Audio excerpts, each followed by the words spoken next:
Let's. I think I just figured out why the US, UK, and France are so adamantly pro-Israel right now. Like, we all knew it had to do with money, but I'm gonna tell you exactly how. There's a shout out to my uncle who told me to do some research on the Ben Gurion Canal, and I did, and I took.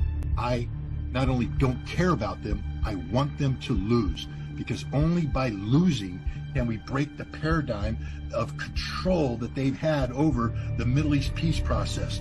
And so I pray for Israel's defeat. And so that promise doesn't apply to the modern state of Israel, which has no theological significance. None. The reservists right now, these are fat donut-eating boys and girls. Hey everybody, it's Everett with Ohio for Freedom, and it is Monday, a little after 9:30. Actually, it is 9:30 on the 13th of November, 2023. I hope you are in a really good mood, because I'm not really. I'm having to do something for the second time that I shouldn't have to. I'll explain very quickly. I did a live stream 2 nights ago, and I played 9.5 seconds of video that is in completely fair usage, that is all over Twitter, all over YouTube. I've seen it on Facebook, and yet Facebook decided that it didn't meet community standards. So I have filed an appeal, and in the meantime, I'm just doing the program over. So here's what's going on. I'm going to begin by asking a question, okay? What do you call a 40-plus-year-old man who was caught trying to have sex with a 15-year-old girl? Answer, a pedophile. What do you call the same person when they are arrested for masturbating in front of what they believe is a 15-year-old girl, and they're arrested, convicted, sent to prison? What do you call that person? A felony sex offender, convicted felony pedophile. Question number next. Why are potentially millions of people shaping their views on Israel versus Hamas war based on incoherent ramblings of a convicted felony sex offender? 3 narratives that we're going to look at tonight that are all wrong. I'm going to set them straight. We got a lot of ground to cover. So let's get. I hear the sweet sound of freedom, and I won't be long.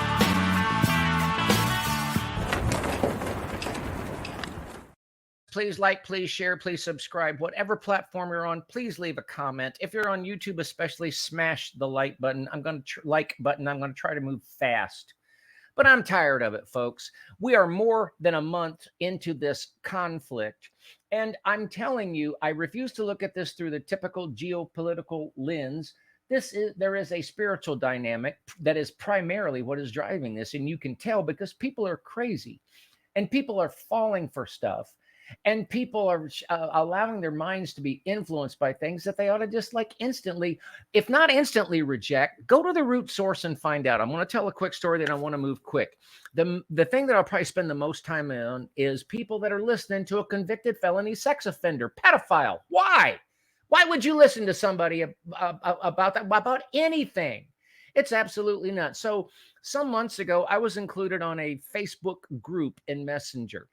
And I have so much stuff that comes in my inbox, I cannot respond to everything. I just can't. I'm not even sure. I must have corresponded at least once with one of these folks. And I don't mean anybody ill will. I'm just explaining what happened. So for months, I've watched what has come in. And all along, up until here recently, it'd all be stuff that I track with. It'd be stuff about, RNA this and messenger that and safe and effective this and election this and border that and so forth. Basically, your basic patriot kind of stuff. But since October 7th, the deluge of pro-Hamas crazy stuff has just been really surprising. It's been a bit of an eye-opener. But the thing that has broken my silence within this group has been the gentleman that we're going to talk about right now. He's a big blowhard. He's an absolute phony fraud, has been, and his name is Scott Ritter. I would like to call him Scott Ritter, the blowhard bull blank itter, but and maybe I would, but I'd like to leave the attempted bleep out of there. So let me just get into this as quickly as possible. So the first time that I was acquainted with this famous individual, he's so famous that I never heard of him until about a week ago. Somebody had included a clip from Scott Ritter on a gentleman's show as goes by the name of Cyrus. And then I saw Cyrus touting this video on Twitter. My gosh, it's amassed more than 1 million views in less than a day. And I'm listening to this dude and I'm going, why is anybody taking this seriously? I'll tell you the clip that really got me started, and here it goes. Conditions that Israel created for Palestine is the exact breeding grounds for an organization like Hamas to be democratically elected and to, go carry out those attacks. So I am not going to accept the idea that Hamas on October 7th was a terrorist organization. They were carrying out a military assault, and they carried out with far more precision and far less collateral damage than what Israel's doing. If you're going to call Hamas a terrorist organization, then every single Israeli pilot that flies over Gaza today and indiscriminately drops bombs that have killed 6,500 Palestinian civilians, over 1,000 whom are children, then they are terrorists. Okay, so let's just take that apart real quickly. I've got so many clips. I'm going to play maybe at the most 2 or 3, okay? Then I want to show the evidence. This guy's a pedophile. You just got through listening to the voice of a convicted pedophile and I don't even like saying these words out loud, but when you're caught masturbating on camera to a 15-year-old girl, you're a creep. I don't care what you have to say. So he begins by saying, I refuse to call what happened on October 7th a terrorist activity, or that was a terrorist organization. Oh, really, masturbating, Scott? Well, did you come out of your masturbatorium long enough to realize that babies were beheaded, Scott? Did you come out of your masturbatorium, Scott, long enough to realize that grenades were thrown in shelters with innocent people, that yes, there was a rock festival of just the happiest, peacefulest people that you ever saw that were gunned down?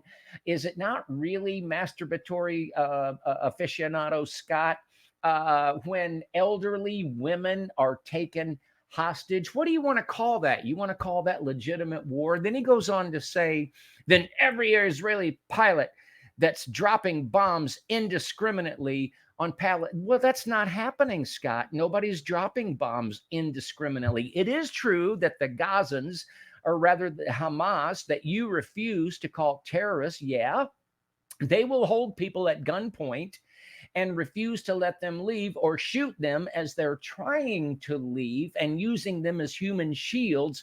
But Mr. Pedophile, masturbatorium escaped Scott, I'm not interested in what you have to say. I'm going to play clip number next. Here we go. Today is an army of soft people who join. They don't train hard. I mean, you're getting reservist generals coming in saying they don't know how to clean their weapons. They're not motivated. These guys would give them equipment. They don't wear it right. They're not in physical condition. I was talking to a Russian colonel that was talking about urban warfare. I'll stop right there. Why was he talking to a Russian colonel? I'm going to tell you in just the Russian lessons from Mariupol and Bakhmut. He said, the first thing is you have to be extraordinarily fit to do this. Right. Because you're wearing around 50, 60 pounds worth of combat kit. Right. And if you're not wearing it, you're going to die. Right. Because you're going to get hit in the head. You're going to get hit in the chest. You're going to get hit in the groin, in the back. And if you're not wearing this gear, you're dead. This way, you might get knocked down. You might get wounded, but at least you'll be alive. But you got to wear the gear. He said, in running across, because you don't walk, running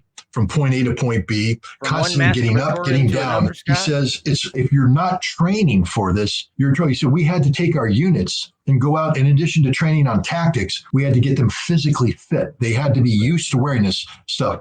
The reservists right now, these are fat donut-eating boys and girls. Brother, Israel's if army anybody's been today, eating donuts, dude, it's you. Okay, so let me cut to the chase here. I'm going to go to some stuff. I'm listening to this guy, and when I'm hearing him say, I'm not going to classify Hamas as terrorist, I'm saying, what? And then the second thought is, okay, who is paying this blowhard? This guy sounds like Baghdad Bob. Well, just a few things. On the program that Cyrus did, and by the way, did you notice the fancy editing with the military clips and stuff? Who does that? Who does like a web interview and then add stuff in it like it's some kind of documentary? Who's paying Cyrus? But I'll get off of that. So he touts himself as a former UN weapons inspector. Well, guess what, Scotty boy? We're not impressed by the UN to begin with. So that's number one. But number two, You ain't been with the UN since 1998. So everything that you're trying to bolster your appearance and your resume with, it's 25 years ago, pal. So here is a guy, a has-been, that's got a few books. So yeah, he's trying to cash in on some 15 seconds of fame, but he left the UN in 1998. What did he do after 1998? Well, in 2000, and this, good grief, go to Wikipedia. Hardly a bastion of conservative information, but Wikipedia reports that, and there's all kind of stories. But if you want to go to one source for all this, go to Wikipedia.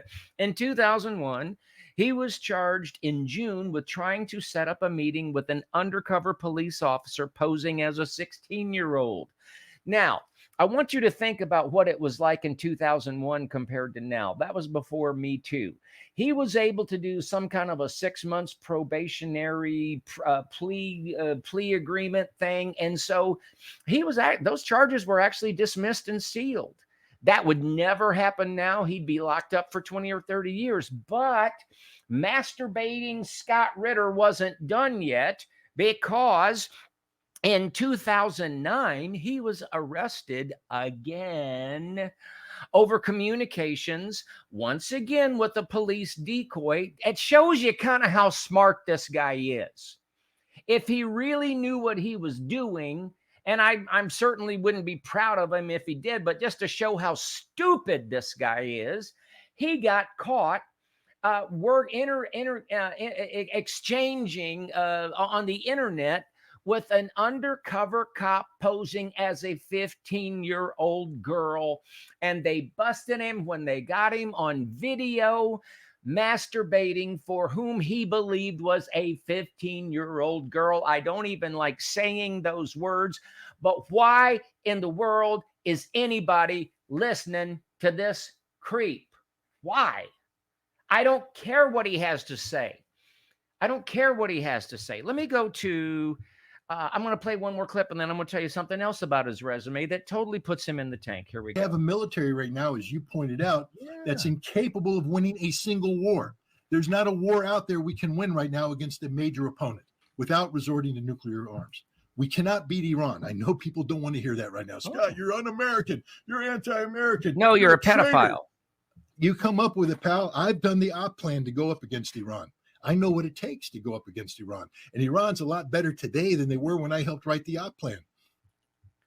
Okay, when he helped write the op plan, Scott, buddy, you ain't written nothing since at least 1998. You're trying to tout yourself and make yourself some big military deal. Buddy, you got out of the game before the smartphone, dude. Before GPS, dude, before the iPod, before the iPad. This guy's such a blowhard. So let me get back to, I'm listening to this guy go on and on and on. And okay, who is paying this pedophile creep? There's the picture of him being arrested for masturbating in front of the 15-year-old. Okay, there you go. And again, you can find it all over the place, but if you want it in one succinct location, go to Wikipedia, and what you find out is he's currently making his living working for Russian-owned media, RT, and Sputnik. So no wonder he's talking that way, because he's paid by Russia. And he's a washed up, convicted pedophile. Why is anybody listening to this Baghdad Bob blowhard? Case closed. I'm done. I just want to change gears here, and I want to play. I want to hear at least from somebody intelligent. And I promise you, these people here are actually more intelligent about what's going on than blowhard Scott Ritter. Here. Invaded Israel on the 7th of October. What was your initial reaction to that? I don't believe they did, did they? I think so. Honestly, I think I need to be a bit more clued up on everything that's going on. So I feel like I'm not really qualified to answer that too well. I mean, I'm not sure if I've seen anything that shows that that's actually happened or actually correct. So that is just from a few days ago. These clueless college students that are out protesting for Palestine, and they didn't even know that October 7th happened. But still, I would suggest to you, ladies and gentlemen, that they have more intelligence on the matter than blowhard convicted pedophile Scott Ritter. Okay, so now I'm going to go to narrative. There's three narratives. We dealt with the first one, the one by convicted pedophile. Yes, I'm saying it quite often. I can't believe the people that are falling for this. Judge Napolitano had this boofus, this goofus, this doofus. I'm searching for the right consonant to put in terms in front of the syllables oofus. Judge Napolitano had this blowhard on there. Why anybody's fallen for this is absolutely beyond me. So this is narrative number 2. It's called the Canal Theory. There's about a 7-minute clip. I'm going to play about the last minute of it, and then we'll talk about it. Here we go. That's the Gaza Strip. How annoying is the placement of the Gaza Strip for them? They have to actually turn the canal around so that it avoids this piece of land. Do you see where I'm getting at? They don't want ships to have to do this entire round and add a little time and inconvenience to their journey and have such close proximity to Gaza. What if they just built it through Gaza? Okay, so maybe we'll come back to that. So she's talking, I'm going to call this the Canal Theory. So what people are saying, and this is just a random clip. So another effort by demonic principalities, but working through very easily traceable sources. People are okay. So there is a project that's been proposed. Maybe it's definitely going to be built, and it's called the Ben Gurion Canal.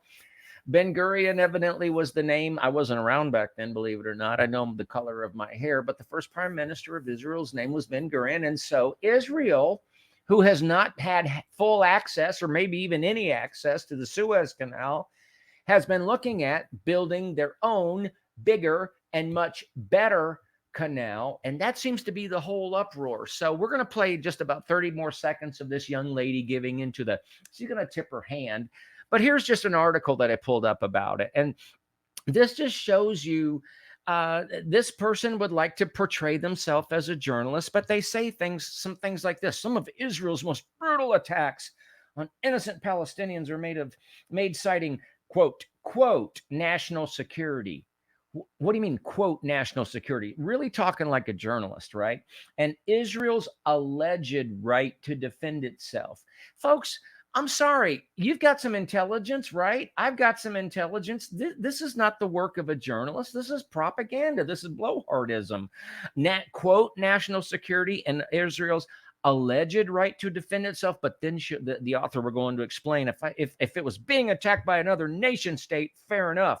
But an attack by people living under Israel's brutal military occupation provides no such legal defense. Right. So when people come across in hang gliders and they machine gun peaceful concert goers, when they behead babies, when they chase innocents into shelters and then throw grenades in there, when they mutilate corpses, when they take hostage women, children, and elderly, I guess Israel has no right to defend that. But this article is all about, here's the real reason.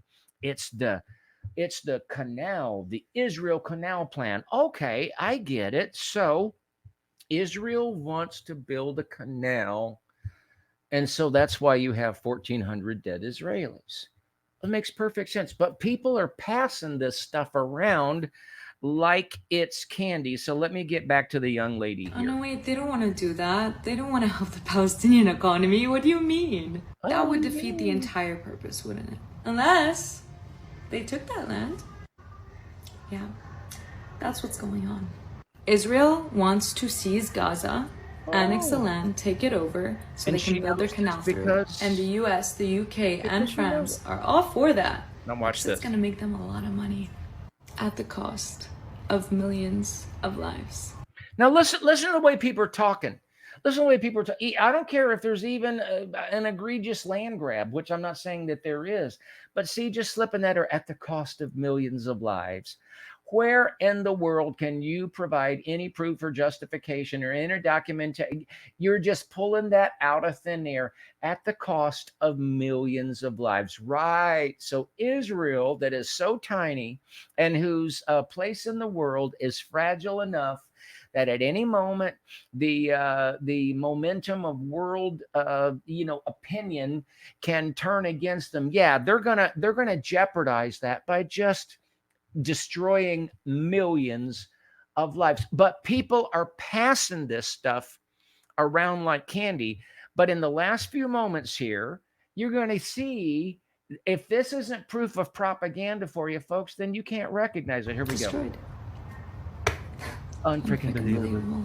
Building this canal will not only redirect trade, but historically, Arab states used the Suez Canal to put pressure on Israel. So, did you hear what she just said? What she's saying is, if Israel builds their own canal, then we can't put pressure on them because they don't have access to a canal. Oh, well, that sounds like a war crime, doesn't it? Israel's not allowed full access or perhaps any access to the Suez Canal. So they say, okay, fine, we'll build our own. But what she's really angry is, it gives the Arab states less control and less manipulation over Israel. She's not done. It will not only increase Israel's geopolitical standing, but it'll also become a strategic asset for diplomatic negotiations. Oh, you mean it might be good for Israel? Maybe Israel wants to be involved in a canal project that's good for them. Oh, that's a war crime. And take away the most powerful thing the Arab states had against the US, UK, France, and Israel, to keep them in line. Oh, well, that's just terrible. This canal would take away the most powerful thing that the Arab states have had, the biggest bully weapon that they've had over UK, France, and Israel, if Israel builds their own canal. And I'm going to point out something else that I wouldn't have noticed, except a friend pointed this out to me. What is this Arab lady doing? What is this Muslim chick doing with the cleavage and everything? You see what I'm saying?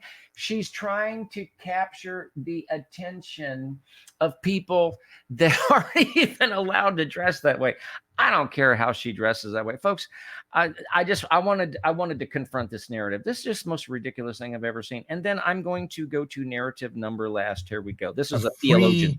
The members of my parish of the burden of thinking that somehow God mandates a kind of uncritical stance towards the modern state of Israel. The verses in Genesis 12, for example, come into play a lot in I think everyday conversations. Well, God says there in Genesis 12, I will bless those who bless you, and your descendants, speaking to Abraham, and I will curse those who curse you. See there? But again, we know that now that Christ has come to be a true descendant of Abraham, is to share Abraham's faith.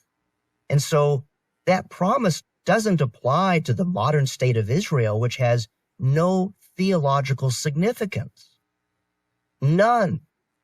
But free the members of my parish of the burden of thinking that... Stop. Shut up.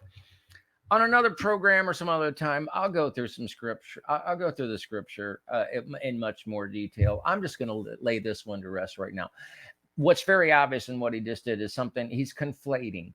He's saying that anyone like me that has a proper view of Israel knows that God made a covenant with Israel that includes the land and the people, natural lineage people. That's the proper view. It does, but he also says that anybody that holds that view, which is proper, also holds the view that you must have an uncritical view of the nation of Israel. That's a lie. That's a farce. Israel has always screwed up throughout history. Israel has its evil people, its good people, its atheist people, its Kabbalah people. Just like America has good people, lots and lots of evil people, lots and lots of Kabbalah people. We even have Kamala people over here.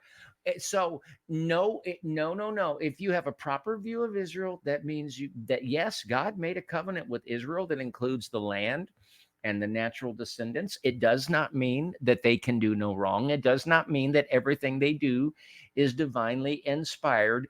But I would encourage everybody to have a proper view. Don't get crosswise of God's plan. You have members of your family that ain't perfect. And maybe they're talking about you right now as a member of their family, saying they have members of their family that aren't perfect. Nonetheless, the covenant that God made with Abraham, it stands today. And there's a natural component to that that includes people and land. But I want to just reiterate one last time, because I think this is the biggest one that's shocking me.